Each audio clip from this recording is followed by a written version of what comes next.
Salut, alors le squat c'est bien, par contre j'ai remarqué qu'il y a deux petites erreurs qui peuvent coûter assez cher à long terme, ça peut être fatal.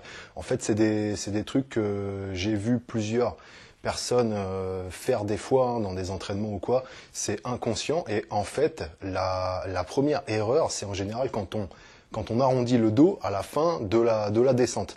Alors en fait c'est assez inconscient, hein. Généralement c'est quand on charge lourd et que du coup on a besoin pour s'aider de déplacer un peu le centre de gravité vers l'avant. Du coup, arrivé en fin de descente, on a tendance à arrondir le dos. Et ça, surtout quand on bosse lourd, c'est pas bon.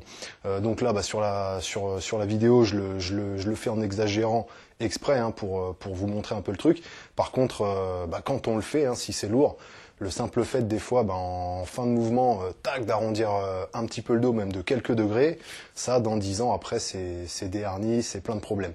Donc, pour éviter ça, il y a un petit truc duquel il faut prendre conscience, c'est, en gros, quand vous descendez, engagez-vous à pas déplacer votre centre de gravité vers l'avant. Donc, en gros, ne penchez pas le buste vers l'avant pendant que vous descendez. Restez toujours bien droit, vous descendez, et une fois que vous êtes en bas, là, pour vous aider à remonter, si vous avez besoin d'avancer le buste, de façon à ce que le poids soit déplacé en gros du dessus, du milieu de vos pieds un peu plus vers l'avant. Ça sert à répartir la charge un petit peu plus égalitairement entre les quadriceps et les fessiers, qui sont assez balèzes, qui arrivent à bien encaisser de façon à pouvoir remonter.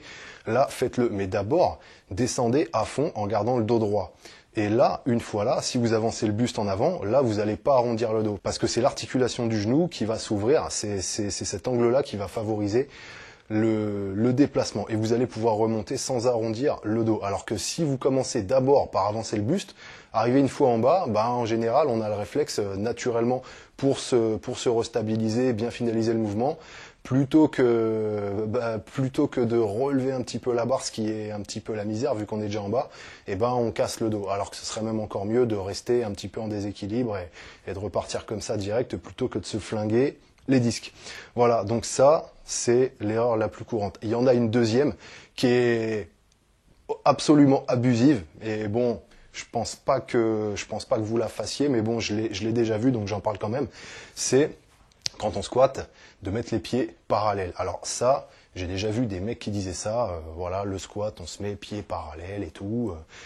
Alors, pieds parallèles, ouais, pourquoi pas, sauf que c'est quand on a les jambes très serrées. Quand vous êtes très peu écarté, là oui, vous pouvez avoir les pieds parallèles. Bon, le problème en faisant ça, c'est que vous n'allez pas pouvoir beaucoup descendre, vous allez être limité par la souplesse de votre bassin.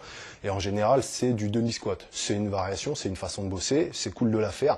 Maintenant après, si vous voulez bosser comme on fait en général, un petit peu plus écarté, là, surtout, mettez pas vos pieds parallèles. Là, vous allez vous flinguer les genoux.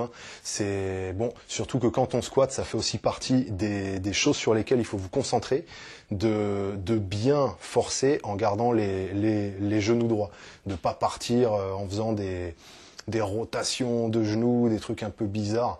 Ça, c'est pareil, c'est des coups à vous flinguer les genoux et à vous retrouver à vous faire opérer dans 15 ans.